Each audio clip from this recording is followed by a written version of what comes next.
आज आपण शिंदेच्या शिवसेनेचे आमदार संजय गायकवाड यांची वारी नेमकी कशी असते या संदर्भात जाणून घेणार आहोत। पाहूयात। वारी पंढरीची आणि वारी नेत्यांची या संदर्भात आज आपल्यासोबत आहेत बुलढाण्याचे शिवसेनेचे फायर ब्रँड आमदार संजय गायकवाड। भाऊ, अतिशय भक्तिमय वातावरण संपूर्ण राज्यामध्ये पाहायला मिळते। वारकरी दिंड्या ज्या आहेत हे आता आषाढी एकादशी सोहळ्यासाठी त्याच्यामध्ये सहभागी होण्यासाठी आता पंढरीकडे मार्गस्थ झालेले आहेत। तुमचं अनेकदा भाषणामध्ये असेल किंवा मग बोलताना आपण अनेक वारकरी संप्रदायाचे संदर्भ देतात, संतांचे अनेक विचार आपण सांगता। तुमचं वारकरी संप्रदायाचं आणि विठुरायाचं कसं हे नेमकं नातं आहे? जसं पुंडलिकाचं आणि पांडुरंगाचं नातं आहे तसंच माझं आणि वारकऱ्यांचं नातं आहे। आणि 226 वर्षापासून मुक्ताईची पालखी आमच्या बुलढाण्याच्या निवासी येते। त्याचे अध्यक्ष माझे वडील होते आणि वडील गेल्यानंतर त्या सगळ्या पालखींची सेवा ही मी त्या ठिकाणी करतो। गजानन महाराजांची देखील पालखी अनेक वर्ष बुलढाण्यामध्ये आली, ते देखील आम्ही करायचो। आणि ह्या पालख्या इथे आल्यानंतर त्या पंढरपूरला त्या ठिकाणी रवाना होतात।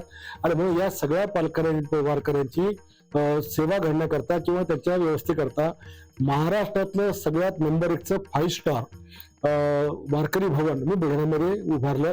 जवळपास 4 एकरामध्ये हे वारकरी भवन त्या ठिकाणी उभारलं आणि 5000 लोक जेवतील एवढी सगळी व्यवस्था ही त्या ठिकाणी असते। निवास व्यवस्था, सगळी प्राथमिक सुविधा वगैरे या सगळ्या त्या ठिकाणी उभारलेल्या आहेत। खरं तर वारकरी संप्रदायाला पालखीला गेल्या अनेक वर्षाची परंपरा आहे।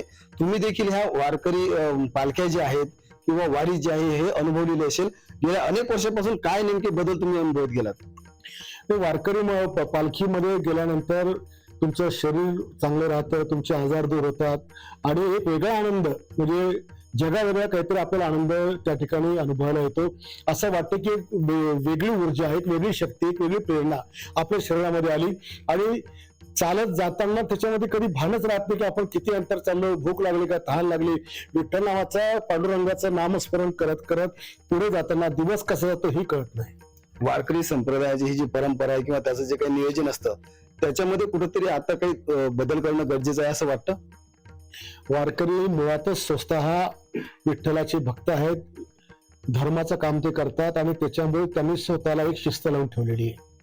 ईश्वराची पूजा अर्चना करतात किंवा मनोकामना करताना जे पवित्र त्यांनी राखायला पाहिजे, जी स्वच्छता त्यांनी ठेवायला पाहिजे किंवा जी एक आचारसंहिता लावून स्वतः लावून घ्यावी ती त्यांनी लावून घेतलेली आहे। आता याच्यामध्ये फक्त एकच आहे की एकनाथ शिंदे साहेबांनी मुख्यमंत्री असताना सगळ्या वारकऱ्यांच्या पालख्यांना मानधन दिलं, तर त्याच्यामध्ये मुक्ताईची पालखीच्या मात्र आता मानधन मिळत नाही।